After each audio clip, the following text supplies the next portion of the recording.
Bonjour à tous, bienvenue à l'OS TV pour un rendez-vous de Brigitte. Aujourd'hui, je reçois Francis. Bonjour Francis. Bonjour Brigitte. Qui vient de la mairie pour nous parler d'une nouveauté qui va y avoir lieu.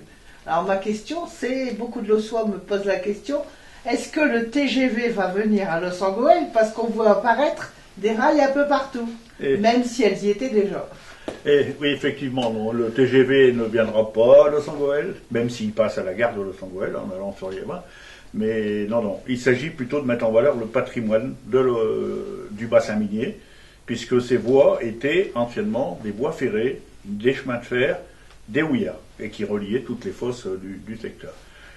L'idée dans ces travaux, c'est de créer un Eurovélo route qui traverse toute l'Europe, qui part de Canterbury, qui va aller jusqu'au fin fond de la botte d'Italie, donc traverser une bonne partie de l'Europe, comme d'autres vélos. Donc c'est un projet européen, international, donc internation européenne, et qui va permettre de traverser, un peu comme sur la façon des GR qui se baladent à travers toute l'Europe, ben là ça sera des GR spécifiques pour le vélo, avec un aménagement routier qui sera beaucoup plus sympathique que des chemins de terre où on doit utiliser plutôt le VTT qu'autre chose.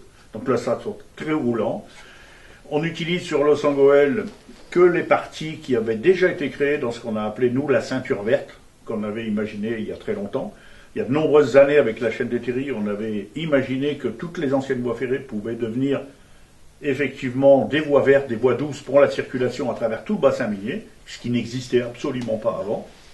Et aujourd'hui, ça prend corps avec ce projet-là. Non, j'en veux pour exemple que le pont qui va être au-dessus de la rocade, par exemple, c'est un ancien pont des houillères aussi, qui va retrouver la fonction de traverser, mais cette fois, ce pont qu'on a réussi à sauver à l'époque, ben, il va effectivement supporter l'Eurovéloroute. Voilà, cet Eurovéloroute, il va traverser, donc je l'ai dit, une bonne partie de l'Europe. Pour notre cas, pour la partie communauté d'agglomération de Lens-Liévin, il part du parc Marcel Cabédu à Vingles. Il traverse toute notre région, il vient passer sur Los Angeles, ensuite il s'en va sur Lens et il continue son parcours. Voilà. Il va traverser la Belgique, etc. Enfin, il y a tout un parcours. Je vous invite à regarder sur le site de la CAL pour avoir la cartographie un peu plus détaillée. Voilà. Donc c'est un projet vraiment pour encourager la mobilité et les loisirs doux autour du vélo. Et puis après, bien sûr, les piétons, tout ça, sont invités à y participer. Les rails qui ont été posés et qui interrogent tout le monde seront évidemment visibles lorsque les travaux seront finis, mais évidemment, ils seront aménagés avec un sol lisse qui sera fait avec un enduit plutôt aggloméré végétal, voilà. Donc il sera aussi infiltrant, donc la pluie va passer au travers, et ça sera végétal, évidemment. Il n'était pas question d'aller mettre du macadam classique, etc. Voilà. On est dans quelque chose de plus écolo que le macadam classique. Alors comme quoi le patrimoine va pouvoir servir au projet écologique.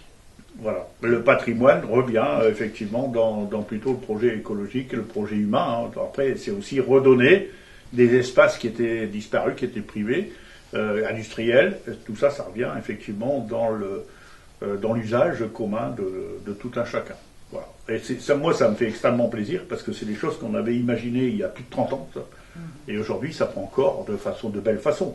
C'est quand même des projets qui sont coûteux. Sur la CAL, il y a un investissement qui est de plus de 7 millions d'euros.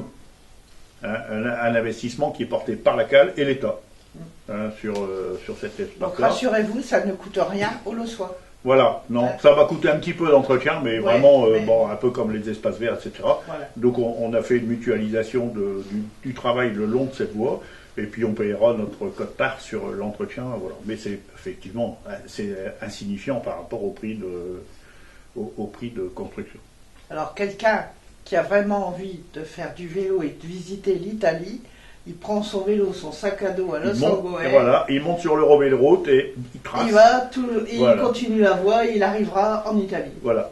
Alors, il faut savoir aussi que régulièrement, il y aura plusieurs points où il y aura des points de repos avec des petites placettes aménagées, avec là aussi le patrimoine. Je sais qu'il y a un endroit, il y aura une évocation du passé mineur avec des, avec des wagonnets, ce qu'on appelle des barous. Oui, parce qu'il ne faut pas oublier que c'est des wagonnets qui allaient sur les rails avant. Voilà, c'est ça. Enfin non, ces wagonnets-là, ils étaient plutôt au fond, mais là, sur les rails, c'était quand même des gros wagons de chemin de fer. Hein. Voilà. De même que la passerelle, je vous rappelle que la passerelle qui va du 11-19 et qu'on emprunte pour aller jusque sur les terris, c'est pareil, c'est une passerelle de chemin de fer. Que Losangoël, là, pour le coup, en tant que commune, a gardé.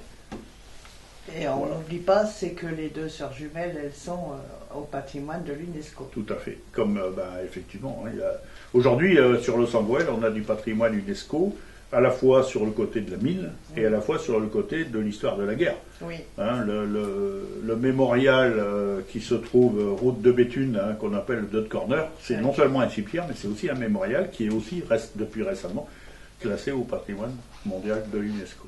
Oui, parce qu'en plus, hors sujet, mais régulièrement, on retrouve des corps de soldats sur les terrains quand on fait des travaux ici tout autour.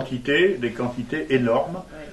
Jusqu'à ce que, effectivement, aujourd'hui, je reviens là d'une réunion au cimetière, à l'extension du cimetière britannique qui se trouve rue Salengro, où on a fait, le Commonwealth a fait cette extension avec la collaboration de la ville, puisque nous, on a cédé un morceau de terrain pour eux, et on va pouvoir y intégrer, effectivement, à partir du mois de septembre, à nouveau, des centaines de corps, voire des milliers par la suite, mais là, déjà, on en a quelques centaines, le Commonwealth en a quelques centaines à enterrer, qui viennent un peu partout, mais surtout de l'hôpital, qui a été construit récemment.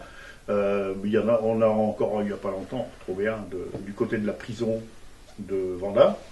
Et puis il y aura le canal Seine-Nord qui va aussi apporter son lot de découvertes. Voilà. Et ces gens-là ont droit, évidemment, à une sépulture digne de ce nom. Et il n'y avait plus de place dans les cimetières britanniques. D'où cette extension.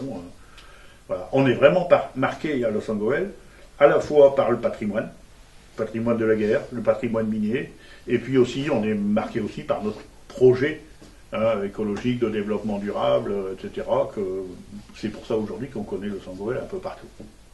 Oui, parce que c'est une ville vedette dans l'écologie. Alors je dirais pas le terme vedette, parce que ça fait penser showbiz, machin, etc. Mais effectivement, on a une bonne visibilité, parce que effectivement, on a mis en place... on a inventé, on a mis en place des choses qui sont effectivement, qui peuvent servir de modèle à plein d'autres communes, sans pour autant dire c'est nous qui faisons le meilleur, etc. Mais ça peut inspirer. Je crois que l'histoire des panneaux voltaïques sur les monuments, on va dire, de la ville, ça inspire d'autres villes aussi. Oui, il y a plein de choses qui inspirent. C'est le côté énergie, mais il y a le côté social, le côté participation, il y a... Enfin bref, il y a énormément de choses. Cette voie verte, par exemple, qu'on a fait 15 km, elle n'existait pas avant. Ouais. Et voilà, donc ça a été aussi dans le cadre de la charte du cadre de vie qu'on a fait dans les années 2000. Les gens ont dit, nous on veut plus de verdure, on veut plus de chemin, etc. Après, il a fallu des années pour le constituer, mais aujourd'hui on a plus de 15 km de voies douces sur Losangoël. Voilà, donc tous les amateurs de footing, de vélo ou de marche à pied, peuvent y trouver leur compte. Et c'est pas fini, puisqu'on a toujours encore en cours des portions qui vont se construire par la suite. Alors cette voie, est-ce qu'elle aura un nom spécial ou pas? Je ne connais pas. Je ne sais pas, je ne peux pas donner la réponse. Donc moi je te remercie beaucoup Francis, et puis je vous invite tous à aller découvrir cette voie de chemin de fer.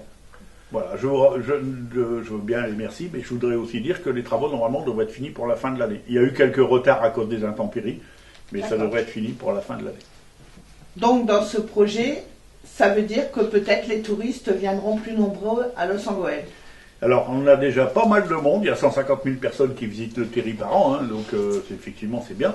Mais effectivement aussi, les gens pourront venir à vélo, pourront déposer leur vélo dans des casiers adéquats, sécurisés, pourront se promener dans le secteur et pourront aller loger dans les chambres d'hôtes du coin ou les gîtes du coin, puisqu'on a l'école buissonnière par exemple à côté du 11-19 et à différents endroits. Donc je pense que ça va favoriser et surtout favoriser un autre type de tourisme où on ne viendra plus en voiture, mais on pourra venir en bicyclette. Comme on l'appelle, le tourisme vert. Voilà, parfait. Merci à tous et à bientôt pour un nouveau rendez-vous de Brigitte. Merci François. Au revoir.